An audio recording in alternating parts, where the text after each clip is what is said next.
I like it too. You know, I don't hate it.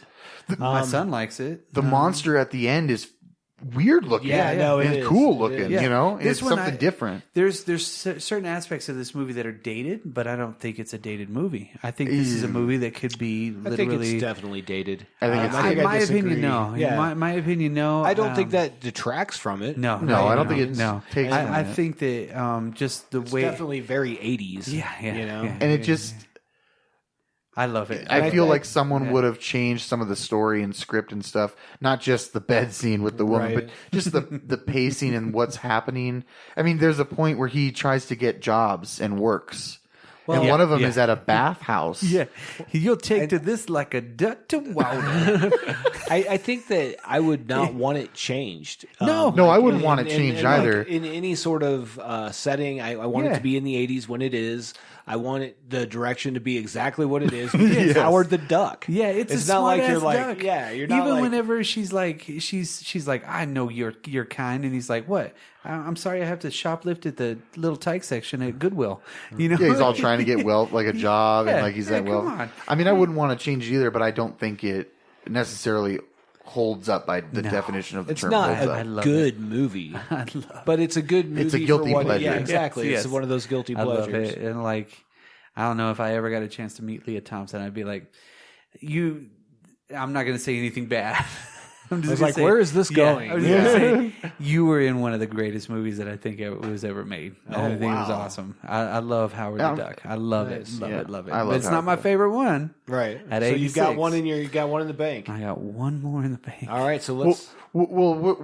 What does this favorite one? Does it contribute anything To what? to the movie making industry? No. It's just your favorite. It's my favorite okay. one. What's Yeah. your favorite? Yes. Let's go back to 87, 86, and then I'll do 82 or something. Okay. So 87, this greatest movie of 1987, The Princess Bride. Oh shit! That's hard to top. Just a great is. movie all the way around. Yes. That's a tough one. That is Yes. much like you've said before, Brock. I don't think there's a wasted scene in that movie. No. It's one of the perfect the, films. Even with the grandpa telling Fred Savage the story, I think that's perfect. it is. It's great. It's a great movie. I think there's not one wasted minute in that movie. There's not one thing that detracts from it, like Back to the Future. I think it's the same vein as a perfect fucking movie. Well, and then you got Rob Reiner directing that, and Exactly. he also made Stand By Me the previous year. Yep. So he's got 86 and 87 back to back, which back to back. I don't want to say hits. I just want to say two movies that stand the test of time. Absolutely. And I mean, obviously, in our culture now, we just had Once Upon a Deadpool, you know. Yeah. So, Yeah. I mean, Yeah, that they kinda- brought that back. right, Yeah. right. brought that piece in. But I mean, this is a movie that I don't know a person that's watched this ever Didn't like and it. didn't like it. No. Or doesn't, I mean, 1,000 quotable quotes. Yes. You know? As you So again, you could almost write a thesis paper absolutely. about this movie just because it's so fucking great. Andre the Giant Yeah. was awesome in it. Come on. in the Billy documentary, Crystal. in the documentary about Andre the Giant, he I guess he let out a really big fart on the set of that movie, and no one said anything except Rob Reiner was like, "Are you okay?" And he said, "I am now, boss." And then they just went Like, back. They went back. Who's going to say something to him? What are you gonna do? Yeah. Yeah. Mandy Patinkin? No. And he was in a lot of pain Carrie at that Elwes? point. Yeah, Carrie Elwes. Oh no, his name is Yeah, it's Carrie Elwes. Carrie. Yeah. No, but I was thinking of Wallace Shawn. You know the other guy. You never take a Cecilian. Then it must be in this cup. That guy, yeah. Yeah. Okay. Is it my turn for my favorite one, or are you gonna go?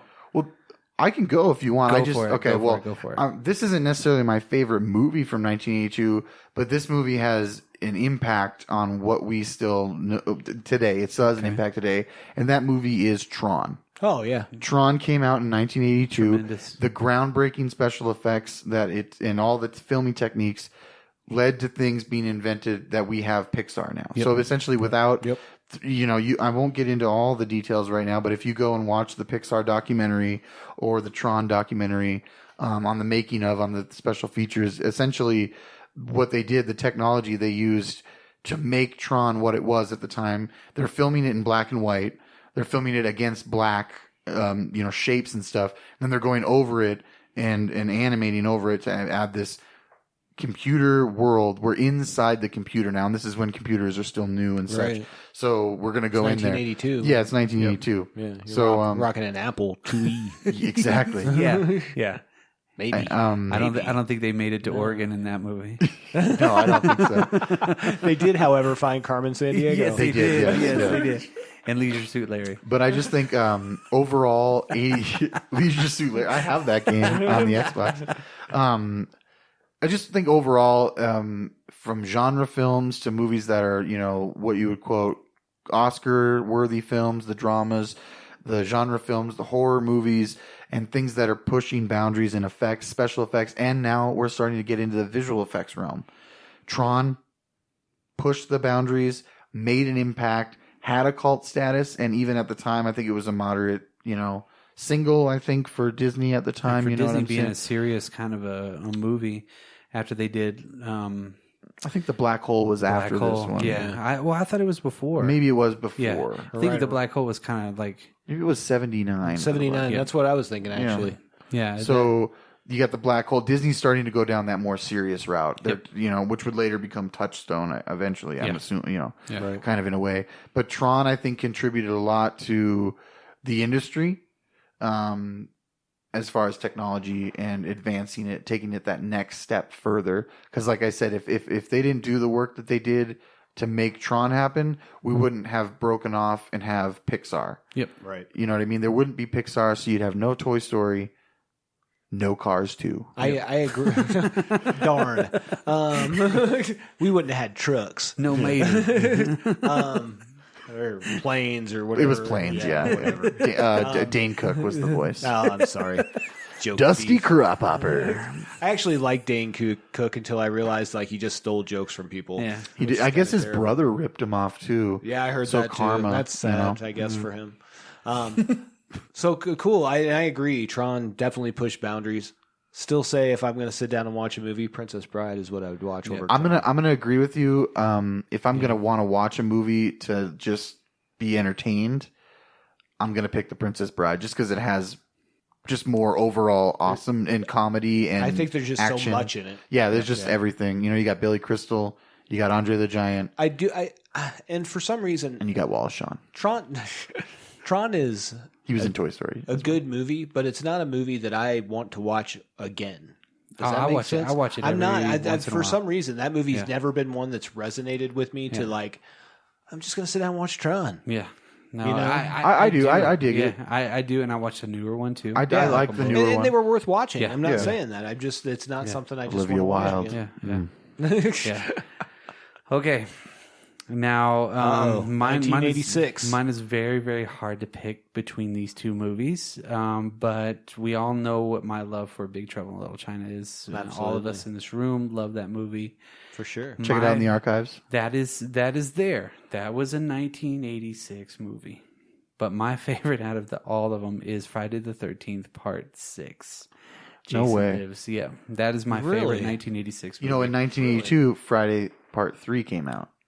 Part 3D. 6 was the shit. Does this one have Corey Feldman in it? Nope. Okay, walk me through Party. Actually, before we get there, let's walk through the movies to get there. Yeah, help me out. So you got Friday the 13th Part 1, which Where was the mom. The mom's the killer. No mask. Kevin Bacon's in it. Part 2 was the First Jason. First right? flower Jason mask. Yeah, he had a flower sack mask. Big. Yep. Yeah, and he killed the first Sack. person at the very beginning. The third one was the 3D one, which has got the gang members in it. It's and from that's where he gets the 1982. masks. It's from 1982. Yeah. 4 is the Corey Feldman. That's where they go back to the city. No. That's not Takes Manhattan. Nope. No. That's 9. 9. So 4's got Feldman in Yeah. it. What's 4? 4 is basically where Jason is supposed to die. That one had Crispin Glover in it. Okay. Now. Oh, right. Yeah. 5 was the imitation Jason, which Right. wasn't really him, and was they were in the somebody just mental institute. pretending. Yes, and it was Tommy Jarvis had grown up, which Corey Feldman's character was Tommy Jarvis in 4. Right. And then he had the other guy that was in 5, which was one of the orderlies that was killing everybody. 6 is when Tommy Jarvis goes back and stabs the fucking Jason Voorhees in his crypt, or in his whatever coffin, and the burial lightning site. comes down, Yeah. And he wakes up and he puts on the fucking mask and he fucking goes ham on everybody. Yep. This was the movie when I was a kid. I got taken to this movie. Maybe my uncle took me. I don't remember. This one has where he folds the cop in half. Oh, yes. Where they Tommy Jarvis chains him and he goes under the water and he gets stuck in there until the crazy mental chick in part 7 brings him out with her dad. And then part 8 was Manhattan. Part 9 was Jason Goes to Hell. And then part 10 was Jason X. Yeah. Jason Goes to Space. Part 6 is one of my absolute favorite movies of all time. Just like a guilty pleasure or what? Not just guilty pleasure, just everything about it. This was whenever I was this age to where this is something that I gravitated towards. I don't know why, but I think that I love this movie out of all of the Friday the 13th. I even keep it back and I don't watch it as much as I did before because I used to watch them every other day. And I keep it back so I can be like, oh, guess what? I'm going to watch part 6 again. Nice. Fucking love this movie. My favorite one out of 1986. And 1986 had some, in my opinion, some of the best movies to come out. That was in the middle part of the decade. Yeah. And it really did. Again, paper TV, like I said at the very beginning. It brought me, I saw these movies, a lot of them in the dollar theater, but this year was the one that really caught on with me. Okay, so go ahead, and Brock, what's one of your favorite movies from 1982? Pick one from 82 and one from 87. I would say... Excluding The Thing, because you guys have done The Thing. I would say Blade Runner. Okay. Is up there. And then 87, gotta be Princess Bride, man. Really? Yeah, gotta be Princess Bride. For 87, I'm going RoboCop all the way. Yeah, and it's Predator's a second, second. Yeah. It's hard. Well, I would have definitely Pirate Princess Bride. Drake Pirate Roberts. Yes. But I would probably, next for me would have been Full Metal Jacket. I just really love that's that a good movie. one.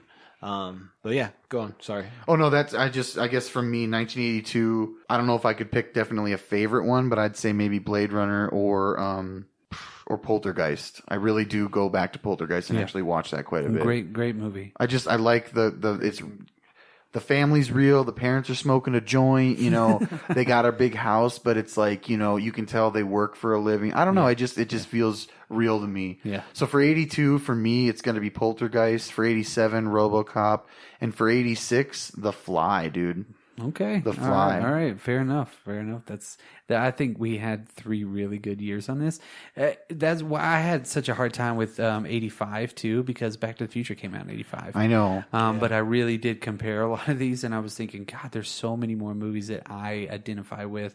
Not necessarily identify with, but that remind me of my childhood. Yeah, that you enjoy. Yeah. Mm-hmm. Yeah, and I don't think you could pick one over the other. They're just different for what they are. Yeah. But I think you could do this with any of the 80s, the years of the 80s, because there was just such great movies, great films. There was, because I mean, 81, you got Raiders. There's a lot of change that started happening in the film industry. It's worth mentioning too.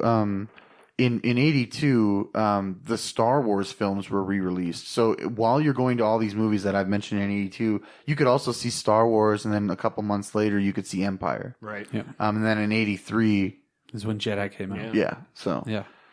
The height. Yeah. 86, 87, 83, or 82.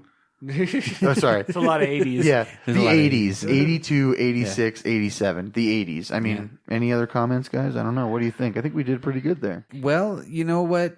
I think this one was something that's a little bit different from what we've done before. And I really hope people enjoy this. And if you want to, anybody out there listening, send us an email or, you know, post on our Facebook about what's your favorite year. Twitter. You know, tell me what's your favorite movie out of all of those years were. Absolutely. And, you know, just give us a brief description why. You know, there's so many good things that can be said about any of this. Did we miss a year? Is 89 deserving to talk about 89 more? is deserving. Even that. Did we miss a movie in our years? Yeah. Something that's was important worth to talking. you. Yeah. It's not there. And I did do Let a us quick know. check. G.I. Joe did come out in 1987. I know. I didn't talk about it. Well, I had to check. we can't talk about everything every year. You know what I'm saying? Yeah, But I think, like you said, you're right there. And we touched on this, how much people could bring their vision to life in the 80s. Yeah, I think it's the beginning of starting to see these younger